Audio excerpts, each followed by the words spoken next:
In the quiet suburb of Baronial, Melbourne, the year 1984 marked a tragic turn of events for Nanette Ellis, a beloved mother and respected advertising manager at the Free Press Leader. Her life, cut short by a brutal murder, remains a haunting mystery that has eluded resolution for decades. Nanette Ellis, aged 41 at the time of her death, was a woman deeply committed to her family and her career. As the advertising manager of the Free Press Leader, a local newspaper in Belgrade, Essens, she played an integral role in her community. Nanette was known not only for her professionalism but also for her striking beauty, which occasionally led her to model for advertisements and features in the newspaper. Despite the demands of her career, Nanette's primary focus was always her two sons, Greg and Craig. As a single mother, she dedicated herself to providing for her family and maintaining a modest yet contented life in their Baronia home.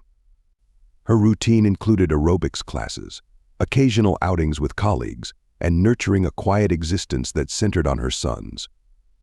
However, Nanette's peaceful life took a dark turn in the weeks leading up to her death. It began innocuously enough with a series of disturbing incidents. Her car was repeatedly targeted by rock throwers as she commuted along Monbulk Rd to work. Initially dismissed as mischievous acts, the situation escalated when her car was vandalized in her own driveway. The escalating nature of these attacks left Nanette and her family deeply unsettled, prompting heightened security measures and police involvement. Despite these precautions, the harassment persisted. On February 6, just days before her death, Nanette's car was subjected to further vandalism, culminating in slashed tires and other malicious damage. The targeted nature of these acts suggested a personal vendetta rather than random vandalism, raising fears among Nanette's loved ones about her safety. On the evening of February 10th, Nanette Ellis returned home from work with plans to enjoy an evening out with friends. Her sons, Greg and Craig, were also home that evening, albeit briefly.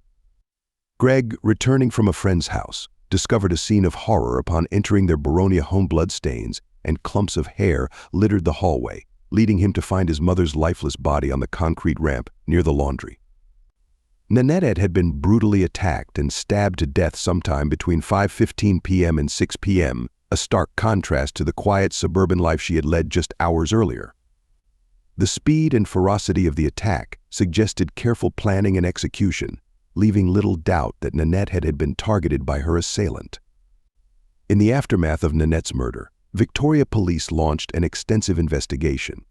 Detective Constable Kyle Simpson, tasked with leading the cold case reinvestigation, highlighted the challenges faced by investigators in piecing together the events leading to Nanette's death. Despite initial leads and a coronial inquiry, the case remained unsolved, leaving her family and community bereft of closure. The investigation initially explored various leads, including potential suspects and motives. Notably, Peter Dupas, a notorious serial rapist and murderer, was considered due to the similarity in the manner of killing. However, conclusive evidence ruled him out as a suspect, redirecting efforts towards uncovering new leads and revisiting old evidence with advancements in forensic technology. Nanette's murder had a profound impact on her family, friends, and colleagues. Her sons, Greg and Craig, struggled to come to terms with the loss of their devoted mother. Craig, in particular, reflected on the enduring pain and trauma caused by his mother's murder, speaking candidly about the emotional toll and the lingering questions surrounding her death. The Ellis family's journey towards healing was complicated by the discovery, years later, of Janet O'Hanel, Nanette's biological daughter given up for adoption. Janet's inclusion in the family narrative added another layer of complexity and loss, as she grappled with the revelation of her mother's tragic fate and the missed opportunities for connection. Over the years, the Ellis family has been vocal in their pursuit of justice. Craig Ellis has advocated for transparency and renewed efforts in solving Nanette's murder, underscoring the need for closure and accountability. The family's persistence prompted Victoria Police to offer a substantial reward for information leading to a breakthrough in the case, emphasizing the ongoing commitment to achieving justice for Nanette. As the years have passed, Nanette Ellis's memory endures through the reflections of those who knew her best. Colleagues at the Free Press Leader and the Knox Sherbrooke News remember her as a dedicated professional and a cherished friend. Her legacy, however, is marred by the brutality of her death, a stark reminder of the unresolved nature of her case and the impact on those left behind. In conclusion, Nanette Ellis's murder remains a poignant reminder of the enduring quest for justice and closure in unsolved cases.